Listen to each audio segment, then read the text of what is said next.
வணக்கம் traders, welcome to post market report. So இன்னைக்கு நம்ம இந்த வீடியோவில் பார்க்க போகிறது நிஃப்டி, பேங்க் நிஃப்டி மற்றும் சென்செக்ஸ் வந்து டிசம்பர் 9ஆம் தேதி என்ன நடக்கிறதுக்கான வாய்ப்பு இருக்குது அப்படிங்கிறத பார்க்க போகிறோம். ஸோ நாளைக்கு வந்து பார்த்தீங்கன்னா நமக்கு வந்து நிஃப்டி 50யோட எக்ஸ்பைரி டே. ஸோ அப்படிங்கிறனால நம்ம கொஞ்சம் கேர்ஃபுல்லாக தான் இருக்கணும். ஸோ அப்போ அந்த ப்ரைஸ் ஆக்ஷனை நாளையோட எக்ஸ்பெக்டேஷன்ஸ் அண்டர்ஸ்டாண்ட் பண்ணுறதுக்கு நமக்கு வந்து இன்னைக்கு நமக்கு மார்க்கெட்டில் எப்படி நடந்திருக்கு அப்படிங்கிறத ஃபஸ்ட்டு நம்ம அண்டர்ஸ்டாண்ட் பண்ணுவோம். ஸோ இன்னையோட மார்க்கெட்டில் நம்ம என்ன எக்ஸ்பெக்ட் பண்ணியிருந்தோம், மார்க்கெட் எந்த டைரக்ஷனில் மூவ் ஆயிருக்கு, ஸோ இன்னையோட மார்க்கெட்டுக்கு முக்கியமான சப்போர்ட் அண்ட் ரெசிஸ்டன்ஸ் என்ன, அண்ட் இதனால நமக்கு நாளைக்கு மார்க்கெட்டில் முக்கியமான சப்போர்ட் அண்ட் ரெசிஸ்டன்ஸ் எப்படி நம்ம டிஸ்கவர் பண்ணியிருக்கோம். ஸோ இதனால வந்து பார்த்தீங்கன்னா நாளையோட நம்ம மார்க்கெட்டில் எந்த டைரக்ஷன் நம்ம எதிர்பார்க்கலான்னு. ஸோ இன்னையோட ப்ரைஸ் ஆக்ஷனை மட்டும் நம்ம டிஸ்கஸ் பண்ண மாட்டோம். இந்த ப்ரைஸ் ஆக்ஷன் மூலியமாக ஏற்படுத்தி இருக்கிற ஓப்பன் இன்ட்ரெஸ்ட் சேஞ்சஸ் என்னென்ன இருக்குது அப்படிங்கிறதையும் பார்ப்போம். ஸோ இன்னையோட ஓப்பன் இன்ட்ரெஸ்ட் டேட்டாவை நம்ம இன்னும் கொஞ்சம் கிளியராக அண்டர்ஸ்டாண்ட் பண்ண ட்ரை பண்ணுவோம். ஸோ அப்படிங்கிறனால நாளையோட ஒரு ப்ராப்பரான ஒரு எக்ஸ்பெக்டேஷன்ஸ் என்ன அப்படிங்கிறது நமக்கு பில்ட் ஆகலாம். ஸோ இதை தொடர்ந்து பார்த்தீங்கன்னா நமக்கு வந்து நம்மளோட ஓப்பன் இன்ட்ரெஸ்ட் டேட்டா கூடயே பார்த்தீங்கன்னா நமக்கு வந்து எஃப்ஐஐ அண்ட் டிஐஐ டேட்டாஸையும் சேர்த்து நம்ம அனலைஸ் பண்ணுவோம். ஸோ தட் நமக்கு வந்து நாளையோட மார்க்கெட்டுக்கு என்ன எக்ஸ்பெக்ட் பண்ணலாங்கிறது கிளியராக அண்டர்ஸ்டாண்ட் ஆகும். வாங்க இப்போ நம்ம வீடியோக்குள்ளே போகலாம். ஸோ நம்ம முன்னாடி சொன்ன மாதிரி இன்னையோட மார்க்கெட் நம்ம என்ன எக்ஸ்பெக்ட் பண்ணியிருந்தோம் அப்படிங்கிறது பார்க்கலாம். ஸோ நம்ம எல்லாத்துக்கும் தெரியும் என்னன்னா, ரிசர்வ் பேங்க் ஆஃப் இந்தியா வந்து போன வெள்ளிக்கிழமை அவங்க வந்து ஒரு ரிசல்ட்ஸ் அனௌன்ஸ் பண்ணியிருந்தாங்க. நமக்கு என்ன அப்படின்னு பார்த்தீங்கன்னா, ரிசர்வ் பேங்கோட இன்ட்ரெஸ்ட் ரேட் டெசிஷன். ஸோ அதில் வந்து பார்த்தீங்கன்னா ரிசர்வ் பேங்கோட இன்ட்ரெஸ்ட் ரேட் டெசிஷனில் முன்னாடி வந்து 5.5% இருந்ததுலேருந்து அவங்க வந்து குறைச்சு 5.25% மாற்றிருக்காங்க. இது வந்து சென்ட்ரல் பேங்க்ஸ்லேருந்து நமக்கு கமர்ஷியல் பேங்க்ஸ், அதாவது நமக்கு மேஜர் பேங்க்ஸ்ன்னு நம்ம சொல்கிறோம்ல, அவங்கெல்லாம் வந்து ரிசர்வ் பேங்க் ஆஃப் இந்தியாவில் சென்ட்ரல் கவர்மெண்ட்லேருந்து பார்த்தீங்கன்னா நமக்கு எவ்வளோ ஃபண்ட்ஸ் அவங்களால வாங்க முடியும் அண்ட் அவங்களோட பாரோயிங் பர்சன்டேஜ் எவ்வளோ அப்படிங்கிறது நமக்கு தெரியும். ஸோ பெரிய பெரிய பேங்க்ஸ் எல்லாம் பார்த்தீங்கன்னா 5% வாங்கி வெளியே நமக்கு லோன் கொடுக்கும்போது 7-10%லாம் கொடுக்குறாங்க. ஸோ அப்போ இந்த ஒரு பையிங் பவர் வந்து டிக்ரீஸ் ஆகும்போது கேஷ் இன்ஃபியூஷன்ஸ் வந்து கொஞ்சம் அதிகமாகும். அவங்களும் பார்த்தீங்கன்னா நமக்கு வந்து பாரோவிங்கில் வந்து லெஸ் இன்ட்ரெஸ்ட்க்கு மணி கொடுப்பாங்க, லோன்ஸ் கொடுப்பாங்க. ஸோ அந்த ஒரு காரணத்தினால நம்ம என்ன எதிர்பார்த்தோம் அப்படின்னு பார்த்தீங்கன்னா, பேங்க் நிஃப்டி கண்டிப்பாக ஒரு பாசிட்டிவ் புஷ் கொடுக்கறதுக்கான ஒரு எக்ஸ்பெக்டேஷன்ஸ் இருக்கு. பேங்க் நிஃப்டி இன்னையோட பேங்க் நிஃப்டி வந்து ஒரு 60,000 தொடுறதுக்கான வாய்ப்புகள் கொஞ்சம் அதிகமாக இருக்கு அப்படிங்கிறத எதிர்பார்த்தோம். ரெண்டாவது ஒரு விஷயம், பேங்க் நிஃப்டி பாசிட்டிவாக இருக்கு அப்படின்னா நமக்கு வந்து பார்த்தீங்கன்னா நிஃப்டி 50யும் அடுத்து பாசிட்டிவாக இருக்கும். ஸோ நிஃப்டி 50 பாசிட்டிவாக போகிறதுக்கான எக்ஸ்பெக்டேஷன்ஸை நம்ம பில்ட் பண்ணோம். அண்ட் நிஃப்டி 50 அண்ட் சென்செக்ஸ் வந்து பாசிட்டிவாக இருக்கும் அப்படிங்கிறது தான் இன்னையோட மார்க்கெட்டோட ஒரு 100% ஒரு எக்ஸ்பெக்டேஷன்ஸாக இருந்துச்சு.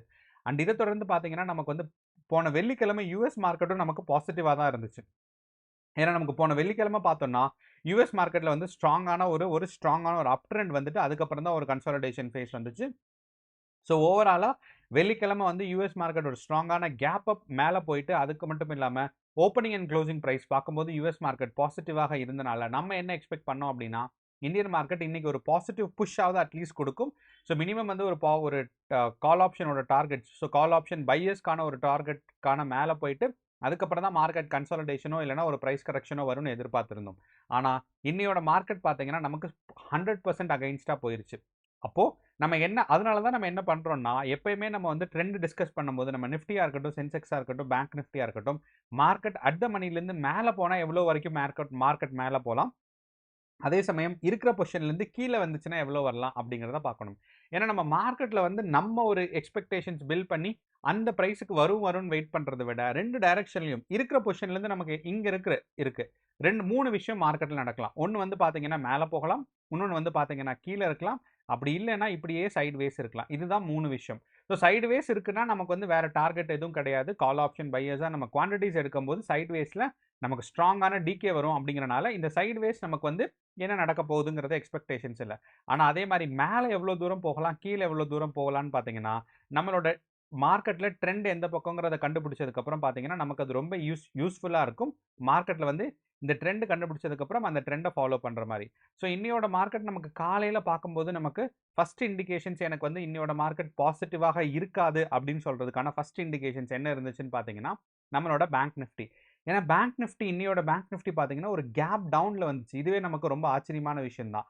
So first candle of bank Nifty வந்து கீழே வந்துச்சு. இது வந்து நமக்கு இன்னையோட மார்க்கெட் நெகட்டிவாக போக போகுதுங்கிறதுக்கான எனக்கு ஒரு எக்ஸ்பெக்டேஷன்ஸ். ரெண்டாவது விஷயம் பார்த்தீங்கன்னா நம்மளோட நிஃப்டி, அதாவது நம்ம இந்தியா விக்ஸ் டேட்டா. ஸோ இப்போ இந்த இந்தியா விக்ஸ் டேட்டாவில் பார்க்கும்போது நமக்கு யூஸ்வலாக நமக்கு 8ஆம் தேதி என்ன இருந்துச்சு அப்படின்னு பார்த்தீங்கன்னா, நமக்கு வந்து போன வாரம் முழுசாக நமக்கு இந்தியா விக்ஸ் டேட்டா வந்து மார்க்கெட் கீழே வந்துட்டே இருந்துச்சு. ஆனால் இன்னையோட இந்தியா விக்ஸ் டேட்டா பார்த்தீங்கன்னா ஃபர்ஸ்ட் கேண்டில் ஸ்ட்ராங்கான ஒரு கிரீன் கேண்டில். ஸோ நம்ம எல்லாத்துக்கும் தெரியும் இந்தியா விக்ஸ் டேட்டா பாசிட்டிவாக இருந்துச்சுன்னா மார்க்கெட் நெகட்டிவாக இருக்கணும். ஸோ இந்த ஃபர்ஸ்ட் கேண்டில் கிரீன் கேண்டில், அதுக்கப்புறம் பார்த்தீங்கன்னா நமக்கு ஒரு 12:30க்கு மேலே மார்க்கெட்டில் ஒரு ஸ்ட்ராங்கான ஹைப் வந்துச்சு. ஸோ இந்த 12:30யோட ஹைப்பை நம்ம அட்லீஸ்ட் இந்த காலையில் இருந்த ஹைப் வச்சுட்டு, இல்லைனா இந்த 12:30யோட ஹைப் வச்சுருந்தோம்னா நமக்கு வந்து நிஃப்டி அண்ட் சென்செக்ஸை பொறுத்தளவு 2 முக்கியமான பாயிண்ட்ஸ் கிடைச்சிருந்துருக்கலாம். ஒன்று வந்து பார்த்தீங்கன்னா நான் 9:15க்கு நான் யோசிக்கிறேன். ஓகே, எனக்கு வந்து மார்க்கெட் ட்ரெண்ட் நான் கண்டுபிடிச்சிட்டேன். மார்க்கெட் வந்து நெகட்டிவா வரப்போகுதுன்னு சொல்லி. ஃபார் எக்ஸாம்பிள் இந்த நெகட்டிவ் ட்ரெண்டுக்கு நான் வந்து பேங்க் நிஃப்டி பார்த்தோம். அது மட்டும் இல்லாம நம்மளோட இந்தியா விக்ஸ் டேட்டாவையும் சேர்த்து பார்த்தோம்னு வச்சுக்கோங்களேன்.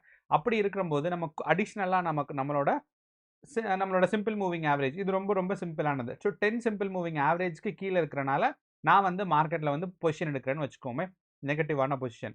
அப்போது இந்த இடத்துல நான் பொசிஷன் எடுத்திருந்தேன் அப்படின்னா எனக்கு வந்து பார்த்தீங்கன்னா இங்கிருந்து கரெக்டாக நமக்கு வந்து ஒரு 1 மணி வரைக்கும் நெகட்டிவ் கேண்டில்ஸ் ஸ்ட்ராங்காக வந்துட்டு இருந்துச்சு. பிரச்சனையே கிடையாது. புல் பேக்லாம் கூட ரொம்ப கம்மியாக தான் இருந்துச்சு. ஸோ அப்படிங்கிறனால நம்ம ஸ்ட்ராங்காக பிலீவ் பண்ணியிருந்திருக்கலாம் மார்க்கெட் இது வரைக்கும் வந்திருக்குன்னு. ஏன் நம்ம இது வரைக்கும் தான், ஏன் இதுக்கு கீழே நான் டார்கெட் வைக்கலனா, நம்ம வந்து மார்க்கெட்லேயே நம்ம டிஸ்கஸ் பண்ணியிருந்தோம்.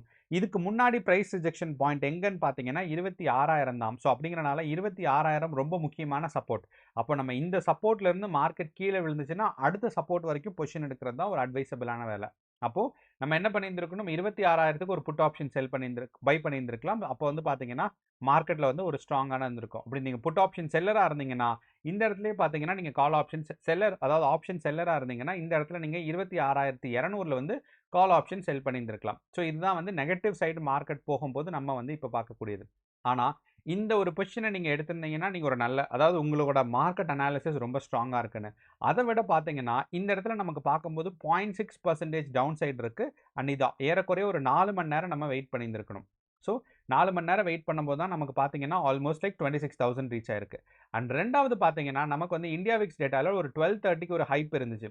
ஸோ இந்த இந்தியா விக்ஸ் டேட்டாவில் ஒரு 12:30க்கு இருந்த ஹைப்பை நம்ம அண்டர்ஸ்டாண்ட் பண்ணி இந்த 11 o'clock, அதாவது 1 மணிக்கு இந்த 12:30, அதுக்கடுத்து பார்த்தீங்கன்னா 1 மணிக்கும் இந்த இடத்துல ஒரு ஹைப் வந்துச்சு. ஸோ அப்போ நிஃப்டி 50 ரெண்டாவது கீழே வரும்னு சொல்லி இந்த 2 கேண்டில் ஹாஃப் அன் அவர் மட்டும் இந்த 2 கேண்டிலை நம்ம எடுத்திருந்தோம் அப்படின்னா 0.4%. ஸோ 4 ஹவர்ஸ்க்கு பார்த்தீங்கன்னா ஒரு நெகட்டிவ் கேண்டிலாக இருந்துச்சு. அது வந்து 0.6% இருந்துச்சு. அண்ட் இது வந்து பார்த்தீங்கன்னா 0.4%, ஏறக்குறைய ஒரு 100 பாயிண்ட்ஸ். அதே மாதிரி நம்ம வந்து 4 மணி நேரம் பிடிச்சிருந்தனாலும் நமக்கு வந்து 160 பாயிண்ட்ஸ். ஸோ இந்த ரெண்டில் ஏதாவது ஒன்று நம்ம அண்டர்ஸ்டாண்ட் பண்ணி பிடிச்சிருந்தோம் அப்படின்னா இன்னையோட மார்க்கெட் பாசிட்டிவாக இருந்திருக்கும். அண்ட் இந்த இடத்துல பார்த்தீங்கன்னா ஒரு ட்ராப் தான். நம்ம குரூப்லையும் யாரோ கேட்டிருந்தாங்க நமக்கு வந்து இந்த இடத்துல, அதாவது ஏறக்குறைய 2:30க்கு அப்புறம் மார்க்கெட் வந்து எடுக்கலாமா அப்படின்னு. ஸோ நான் அப்போ என்ன சொல்லியிருந்தேன்னா டிஃப்ரெண்ட் டைம் ஃப்ரேம்ஸில் பார்த்தாவே உங்களுக்கு தெரிஞ்சிருக்கும்னு. ஃபார் எக்ஸாம்பிள் நம்ம இப்போ நான் சிம்பிள் மூவிங் ஆவரேஜ் வச்சிருக்கேன். இந்த சிம்பிள் மூவிங் ஆவரேஜில் 15 மினிட்ல இந்த இடத்துல பார்க்கும்போது 15 நிமிஷத்தில் பார்த்தீங்கன்னா நமக்கு இந்த இடத்துல மார்க்கெட் வந்து ஒரு கன்சாலிடேட் ஆகுது. ஆனால் 3 மினிட்ஸில் பார்த்தீங்கன்னா ஏற்கனவே கன்சாலிடேட் ஆயிருந்திருக்கும். ஸோ 1:30க்கே பார்த்தீங்கன்னா 3 மினிட்ஸில் கன்சாலிடேஷன் ஃபேஸ் ஆரம்பிச்சிருச்சு. அது மட்டும் இல்லாமல் நீங்கள் 1 மினிட் போனீங்கன்னா நமக்கு இன்னுமே கிளியராக தெரிஞ்சிருக்கும். இந்த இடத்துல பாருங்க 1:30க்கு அப்புறம் ஸ்ட்ராங்கான ஒரு கன்சாலிடேஷன் போயிருச்சு அப்படின்னு. ஸோ அப்படிங்கிறனால நீங்கள் ஒரு 3 டிஃப்ரெண்ட் டைம் ஃப்ரேம், சில பேர் 1 நிமிஷம், 3 அண்ட் 10 நிமிஷத்தை வச்சுக்குவாங்க. சில பேர் வந்து 7 நிமிஷம் வைக்கிறவங்க இருக்காங்க. என்னதான் இருந்தாலும் சரி, ஒரு 3 டிஃப்ரெண்ட் டைம் ஃப்ரேம் நீங்கள் பார்த்துக்கிட்டீங்க அப்படின்னா ஒரு ஒரு நல்ல இன்டர்வல் இருக்கிற ஒரு 3 டிஃப்ரெண்ட் டைம் ஃப்ரேம் பார்த்தீங்கன்னா மார்க்கெட் அண்டர்ஸ்டாண்ட் பண்ணியும். ஸோ அப்போ இன்னையோட மார்க்கெட்டில் நம்ம 9:30லேருந்து பார்த்தீங்கன்னா 1:30 வரைக்கும் ஒரு ட்ரெண்டு, அந்த 1 o'clockலேருந்து அடுத்து 1:30 வரைக்கும் trend. So 9:30 to 1 and 1 to 1:30 இந்த 2 ட்ரெண்டையும் நம்ம கேப்சர் பண்ணியிருந்தோம்னா இன்னையோட மார்க்கெட்டில் நம்ம பாசிட்டிவாக இருந்திருக்கிறதுக்கான வாய்ப்புகள் ரொம்ப அதிகமாக இருந்திருக்கு. ஓகே. அப்ப இன்னையோட மார்க்கெட் இந்த அண்டர்ஸ்டாண்ட் பண்ணிட்டோம் அப்படிங்கிறனால, இன்னையோட மார்க்கெட்ல நம்ம முக்கியமா கவனிக்க வேண்டியது என்னன்னா, மார்க்கெட் வந்து இதுக்கு முன்னாடி, ஃபர்ஸ்ட் இதுதான் பிரைஸ் ரிஜெக்ஷன் பாயிண்ட். இங்கிருந்து மார்க்கெட் டவுன்ஃபால் ஆகும்போது, இந்த பிரைஸ் ரிஜெக்ஷன் பாயிண்ட்க்கான நிஃப்டில தான் வந்துச்சு. அப்போ இந்த பிரைஸ் ரிஜெக்ஷன் பாயிண்ட்ல இருந்து பார்த்தீங்கன்னா, மார்க்கெட் அதாவது இதுக்கு முன்னாடி இந்த ஃபர்ஸ்ட் ஒரு பிரைஸ் ரிஜெக்ஷன் பாயிண்ட், செகண்ட் ஒரு பிரைஸ் ரிஜெக்ஷன் பாயிண்ட். அப்போ இந்த பிரைஸ் ரிஜெக்ஷன் பாயிண்ட் கிட்ட சப்போர்ட் எடுத்துட்டு மார்க்கெட் மேல போயிடுச்சு. அப்போ நாளையோட மார்க்கெட்க்கு நிஃப்டி 50 பார்க்கும்போது ப்ரீவியஸ் லோ, அதாவது டிசம்பர் 3ஆம் தேதி இருந்த லோ தான் பார்த்தீங்கன்னா மார்க்கெட்க்கு முக்கியமான சப்போர்ட். இன்னும் சிம்பிளா சொல்லணும் அப்படின்னா இன்னையோட லோ தான் பார்த்தீங்கன்னா நாளைக்கு முக்கியமான சப்போர்ட்டா இருக்க போகுது. ஸோ இன்னையோட ப்ரீவியஸ் டே ஹையும் ப்ரீவியஸ் டே லோ, இன்னையோட லோவும் இன்னையோட ஹையும் தான் பார்த்தீங்கன்னா நாளையோட மார்க்கெட்க்கு முக்கியமான சப்போர்ட். அப்போ நிஃப்டி 50 பொறுத்தளவில் நமக்கு வந்து முக்கியமாக கவனிக்க வேண்டியது பிரைஸ் என்னன்னு பார்த்தீங்கன்னா 25,800. அப்போ இந்த 25,800லேருந்து மார்க்கெட் கீழே வந்துச்சு அப்படின்னா மார்க்கெட்டில் ஃபர்ஸ்ட் டார்கெட் வந்து 25,850யும், செகண்ட் டார்கெட் பார்த்தீங்கன்னா 25,750. இந்த எப்படி 25,750 வந்துச்சுன்னு பார்த்தீங்கன்னா அப்படியே நீங்கள் குறைச்சிக்கிட்டே வந்தீங்கன்னா இந்த பிரைஸ் ரிஜெக்ஷன் பாயிண்ட் ஏற்கனவே டெஸ்ட் பண்ணிருச்சுல்ல, அதனால நம்ம என்ன பண்ணியிருக்கோம்னா அடுத்த பிரைஸ் ரிஜெக்ஷன் பாயிண்ட்டை வச்சிருக்கோம். இதுதான் ஃபர்ஸ்ட் டார்கெட்டா இருக்க போகுது. அதுக்கு அடுத்து பார்த்தீங்கன்னா இந்த இடத்துல ஒரு பிரைஸ் ரிஜெக்ஷன் பாயிண்ட் இருக்கு. ஏன்னா இதெல்லாம் பார்த்தீங்கன்னா ஆல்மோஸ்ட் சேம் தான். அப்படிங்கிறனால 25,750. அப்போ நாளையோட மார்க்கெட் நெகட்டிவாக இருக்கும் பட்சத்தில் நமக்கு வந்து 25,850யும் 25,750 வரைக்கும் வர்றதுக்கான ஸ்ட்ரென்த் நமக்கு அதிகமாக இருக்கு. ஓகே. அண்ட் நாளையோட மார்க்கெட் பாசிட்டிவாக இருந்துச்சுன்னா 26,000 அண்ட் 26,200 வரைக்கும் மார்க்கெட் போறதுக்கான வாய்ப்பு இருக்கு. இது நம்மளோட நிஃப்டி 50ல. அதே சமயம் இந்த நிஃப்டி 50யோட ஓப்பன் இன்ட்ரெஸ்ட் டேட்டா நமக்கு பார்த்தோம் அப்படின்னா இன்னும் கொஞ்சம் டீடைல்ஸ் தெரியும். என்ன அப்படின்னா நிஃப்டி 50யோட ஓப்பன் இன்ட்ரெஸ்ட் டேட்டா நமக்கு வந்து முக்கியமா அப்படி நார்மலா நமக்கு பார்த்தோம் அப்படின்னா மார்க்கெட்ல ஸ்ட்ராங்கான கால் ஆப்ஷன்ஸ் அதிகமா இருக்கு. ஓகே. அப்ப ஸ்ட்ராங்கான கால் ஆப்ஷன்ஸ் அதிகமா இருக்கு அப்படின்னா இந்த இடத்துல ஏற்கனவே கால் ஆப்ஷன் பை அதாவது ஆப்ஷன் செல்லர்ஸ் வந்து நிறைய செல் பண்ணியிருந்திருக்காங்க. ஸோ அப்படிங்கிறனால பொசிஷன்ஸ் வந்து ஸ்கொயர் ஆஃப் ஆயிருந்திருக்கும். ஸோ அப்போ இந்த ஆப்ஷன் செல்லர்ஸ் என்ன நினைக்கிறாங்கன்னா மார்க்கெட் இந்த ப்ரைஸை தாண்டி மேலே போகாது அப்படிங்கிறத நினைக்கிறாங்க. ஒன்று அப்படின்னா மார்க்கெட் பாசிட்டிவாக போகிறதுக்கான எக்ஸ்பெக்டேஷன்ஸ் ரொம்ப கம்மியாக இருக்குன்னு அர்த்தம். ஃபர்ஸ்ட் ஸ்ட்ரைக் ப்ரைஸ் ஆன 26,000, 26,100 அண்ட் 200. அப்போ நிஃப்டி 50யை பொறுத்தளவு இந்த 26,000லேருந்து மேலே போகிறதுக்கான வாய்ப்புகள் ரொம்பவே கம்மியாயிட்டே போகுது. ஒன்று. ரெண்டாவது ஒரு விஷயம் நம்ம பிசிஆர் ரேஷியோ பார்த்தோம்னா 0.5 இருக்கு. அப்படின்னா நமக்கு கால் ஆப்ஷன்ல நிறைய குவான்டிட்டிஸ் ஆஃப் கால் ஆப்ஷன் வாங்கியிருக்காங்க. அதனால தான் பிசிஆர் ரேஷியோ 0.5 இருக்கு. அப்போ பிசிஆர் ரேஷியோ வந்து 0.5 இருக்கு அப்படின்னா மார்க்கெட்ல வந்து பியரிஷ் மூவ்மெண்ட் அதிகம். ஸோ பிசிஆர் ரேஷியோ வந்து எப்போ வந்து 0.7க்கு கீழே போகுதோ 0.7க்கு கீழே வருதோ அப்போ வந்து நம்ம என்ன எக்ஸ்பெக்ட் பண்ணலாம்னா மார்க்கெட் கீழே வரதா ஒரு எக்ஸ்பெக்டேஷன்ஸ் தான் நம்ம பில்ட் பண்றோம். ஸோ இதனால பார்த்தீங்கன்னா நம்மளோட PCR ratio and open interest data வந்து ரெண்டுமே என்ன சொல்லுதுன்னா மார்க்கெட் நாளைக்கு நெகட்டிவாக இருக்க போகுதுன்னு. இன்னொரு முக்கியமான விஷயம் என்னன்னு பார்த்தீங்கன்னா மார்க்கெட்டில் இது வந்து நமக்கு ஓவரால் காலையில் இப்போ நம்ம இந்த இடத்துல 26,100ல நான் வச்சேன் அப்படின்னா காலையில் 9:15க்கு என்ன இருந்துச்சு, கால் ஆப்ஷன்ஸ் வந்து 3:30க்கு என்ன இருக்குது அப்படிங்கிறது தான் இந்த இடத்துல முக்கியமான நம்ம வந்து பார்க்கக்கூடியது. அதே இது நான் லாஸ்ட் 3 ஹவர்ஸ் நான் வச்சேன் அப்படின்னா நமக்கு பார்த்தீங்கன்னா லாஸ்ட் 3 ஹவர்ஸில் இந்த இடத்துல கால் ஆப்ஷன்ஸ்ல எல்லாம் குறைஞ்சிருக்கு. அது இந்த லாஸ்ட் 3 ஹவர்ஸுங்கும் போது 12:30 நமக்கு எல்லாத்துக்கும் தெரியும். 1:30க்கு இந்த இடத்துல பார்த்தீங்கன்னா ஒரு ஸ்ட்ராங்கான ஒரு டவுன்ஃபால் இருந்துச்சு இந்த கேண்டில். அப்போ அந்த 1:30க்கு நம்மளோட 1:30க்கு அப்புறம் பார்த்தோம்னா ஆல்மோஸ்ட் நமக்கு வந்து லாஸ்ட் 2 ஹவர்ஸ். அப்போ லாஸ்ட் 2 ஹவர்ஸில் கால் ஆப்ஷன்ஸ் எவ்வளவு குறைஞ்சிருக்கு பாருங்க. அப்போ கால் ஆப்ஷன்ஸோட குவான்டிட்டியும் குறைஞ்சிருக்கு. இந்த இடத்துல வந்து ஸ்ட்ராங்காக இருக்கு அப்படின்னா மார்க்கெட் பேரிஷா போகிறதுக்கான ஒரு எக்ஸ்பெக்டேஷன்ஸ். ஸோ நம்மளோட பிசிஆர் ரேஷியோவும் பார்த்தீங்கன்னா 0.5 இருக்கு. அதே மாதிரி பார்த்தீங்கன்னா நமக்கு வந்து பார்த்தீங்கன்னா நம்மளோட கால் ஆப்ஷன்ஸும் ஸ்ட்ரைக் ப்ரைஸ் குறைஞ்சிருக்கு. இன்கேஸ் இந்த குறையிறது கூடுறத பற்றி உங்களுக்கு டவுட் இருக்குது அப்படின்னா இதை பார்த்துக்கோங்க ரொம்ப சிம்பிளாக. ஸோ மார்க்கெட்டில் எப்போ இந்த இடத்துல டிக்ரீஸ் அதிகமாக இருக்கோ அப்போ வந்து பிக் டிக்ரீஸ் ஷோஸ் தட் நமக்கு வந்து புல்லிஷ் மூவ்மெண்ட்ஸ் இருக்கிறதுக்கான பாசிபிள்னு. ஸோ இது வேணும்னா நீங்கள் வீடியோ பாஸ் பண்ணிவிட்டு கொஞ்சம் படித்து பாருங்கள். இன்கேஸ் உங்களுக்கு புரியலை அப்படின்னா மறுபடியும் நீங்கள் வந்து கமெண்ட் செக்ஷனில் போடுங்க, ரிப்ளை பண்ணுறேன். அண்ட் மற்ற யாராவது தெரிஞ்சாலும் அவங்களும் ரிப்ளை பண்ணுவாங்க. ஸோ இதுதான் நமக்கு வந்து பிசிஆர் ரேஷியோவை இல்லைனா நமக்கு வந்து கால் ஆப்ஷன்ஸ் அண்ட் புட் ஆப்ஷன்ஸோட ஓஏ சேஞ்ச் அண்டர்ஸ்டாண்ட் பண்ணுறதுக்கான ஒரு முக்கியமான இது. ஸோ இதுதான். அதே மாதிரி ஓஏ சேஞ்ச் இல்லாமல் நார்மலாக அந்த பாரை வச்சு நமக்கு பார்த்தோம்னா இது ஒரு எக்ஸ்பிளனேஷன். ஆனால் ஓஏ சேஞ்ச் மட்டுமே நமக்கு பார்த்தாவே நமக்கு போதுமான அளவாக இருக்கும். ஸோ அப்படிங்கிறனால இதுதான் ஓஏ சேஞ்ச் எக்ஸ்பிளைன் பண்ணுறதுக்கான ஒரு முக்கியமான எக்ஸ்பெக்டேஷன்ஸ் அண்ட் எக்ஸ்பிளனேஷன். ஓகே. அப்போ நமக்கு இதெல்லாம் சேர்த்து பார்க்கும்போது OA change, open interest data and நம்மளோட பிசிஆர் ரேஷியோ பார்க்கும்போது நாளையோட நிஃப்டி 50 கொஞ்சம் பிரைஸ் கரெக்ஷன் ஆகி 25,850 அண்ட் 25,750 வர்றதுக்கான வாய்ப்புகள் கொஞ்சம் அதிகமாக இருக்கு. ஒருவேளை நம்ம அனாலிசிஸ்க்கு அகைன்ஸ்டா போச்சு அப்படின்னா 26,000 அண்ட் 26,200 வாய்ப்புகள் கொஞ்சம் கம்மியாக இருக்கிற மாதிரி தான் இருக்குது. நமக்கு காலையில் கிஃப்ட் நிஃப்டி டேட்டா பார்க்கும்போது நமக்கு பெட்டராக அண்டர்ஸ்டாண்ட் ஆகும். இது நம்மளோட நிஃப்டி 50. அடுத்து வந்து பார்த்தீங்கன்னா நம்மளோட சென்செக்ஸ். அண்ட் சென்செக்ஸில் முக்கியமாக நம்ம கவனிக்க வேண்டியது இன்னையோட மார்க்கெட் வந்து சென்செக்ஸ் நிஃப்டி 50 100% ஃபாலோ பண்ணுச்சு. காலையில் 9:15லேருந்து பார்த்தீங்கன்னா ஸ்ட்ராங்கான ஒரு ப்ரைஸ் கரெக்ஷன். அந்த ப்ரைஸ் கரெக்ஷன்லேருந்து மார்க்கெட் திருப்பி ஒரு 130க்கு 1 to 130 அதே மாதிரி நிஃப்டி 50 மாதிரியே ஒரு ஸ்ட்ராங்கான திருப்பி ஒரு டவுன்ஃபால், அதுக்கப்புறம் ஒரு கன்சாலிடேஷன். அப்போ இந்த கன்சாலிடேஷன்ல நம்ம முக்கியமா கவனிக்க வேண்டியது என்னன்னு பாத்தீங்கன்னா இந்த பக்கம் பிரைஸ் ரிஜெக்ஷன் எந்த பக்கம் ஆயிருக்குன்னு பாத்தீங்கன்னா ப்ரீவியஸ் டே டிசம்பர் 4ஆம் தேதி இருக்கிற பிரைஸ் கரெக்ஷன் இடத்துல தான் மார்க்கெட் இருந்திருக்கு. அப்போ இந்த லெவல்ல இருந்து அடுத்த லெவல் நமக்கு எதுன்னு பாத்தீங்கன்னா 84,800 விச் இஸ் லைக் நமக்கு டிசம்பர் 3ஆம் தேதி இருந்த ஒரு லெவல். அப்போ இந்த பிரைஸ் ரிஜெக்ஷன் ஆன இந்த டிசம்பர் 3ஆம் தேதி இருந்த லெவல் பாருங்க. அப்படின்னா மார்க்கெட் டவுன் ஃபாலிங் போகிறதுக்கான பிரைஸ் ரிஜெக்ஷன் ஆகி மார்க்கெட் மேலே போயிருக்கு. அப்போ இந்த ரெண்டு லெவலையும் சென்செக்ஸ் வந்து நாளைக்கு கிராஸ் ஆயிருச்சு அப்படின்னா மார்க்கெட்டில் வந்து ஒரு டவுன்ஃபால் எக்ஸ்பெக்ட் பண்ணலாம். அண்ட் டவுன்ஃபால் எது வரைக்கும் எக்ஸ்பெக்ட் பண்ணலாங்கிறதுக்கு சிம்பிளா நான் சொல்றேன். ஏன்னா நமக்கு வந்து சப்போர்ட் அண்ட் ரெசிஸ்டன்ஸ் ரொம்ப முக்கியமானது. ஏன்னா அதுதான் வந்து மார்க்கெட் சைக்காலஜியை நமக்கு டிட்டர்மைன் பண்ணுது. அப்போ இந்த இடத்துல வந்து பிக் பிளேயர்ஸ்னா என்ன நினைச்சிருக்காங்க, மார்க்கெட் இதுக்கு கீழே கொண்டு போனா நமக்கு வந்து ப்ராஃபிட்டபிளா இல்லைன்னு கொஞ்சம் தூரம் மேலே கொண்டு போயிட்டு அதுக்கப்புறம் பொறுமையா இறக்கியிருக்காங்க. அப்போ இந்த ஒரு பாயிண்ட் வரைக்கும். ஸோ இப்போ இந்த 2 பிரைஸை தாண்டிடுச்சு அப்படின்னு பார்த்தீங்கன்னா, நாளைக்கு சென்செக்ஸ் இங்கிருந்து இது வரைக்கும், அதாவது ஒரு 600 பாயிண்ட்ஸ். இது வந்து நமக்கு பார்க்கும்போது சின்னதா இருந்தாலும், இப்ப இருக்கிற பிரைஸ் வந்து 600 பாயிண்ட்ஸ் கீழ. ஸோ விச் இஸ் லைக் 84,500 வரைக்கும் வர்றதுக்கான வாய்ப்புகள் நமக்கு ரொம்ப ஸ்ட்ராங்கா இருக்கு நம்மளோட சென்செக்ஸ்ல. ஸோ இப்படி தான் நம்ம சென்செக்ஸ்ல வந்து அடுத்த பாயிண்ட் நமக்கு வந்து முக்கியமா அடுத்து நமக்கு கால் ஆப்ஷன்ஸ் வந்தா எங்க போலாம், புட் ஆப்ஷன்ஸ் வந்தா எங்க போலாங்கிற பொசிஷன்ஸ் இருக்கிறோம். அப்போ நம்ம நிஃப்டி 50ல நம்ம அனலைஸ் பண்ணோம் நம்மளோட ஓப்பன் இன்ட்ரெஸ்ட் டேட்டா. மார்க்கெட் வந்து பாத்தீங்கன்னா ஒரு நெகட்டிவ் சைடு போறதுக்கான வாய்ப்பு இருக்குன்னு. ஒருவேளை மார்க்கெட் பாசிட்டிவாக போச்சு அப்படின்னு பார்த்தீங்கன்னா 85,850 அண்ட் 86,000 போகிறதுக்கான எக்ஸ்பெக்டேஷன்ஸ் இருக்கு. இப்போ நம்ம சென்செக்ஸோட ஓப்பன் இன்ட்ரெஸ்ட் டேட்டா பார்த்தோம்னா நமக்கு வந்து நெகட்டிவாக போகிறதுக்கான வாய்ப்பு இருக்கா அப்படிங்கிறது தெரியும்.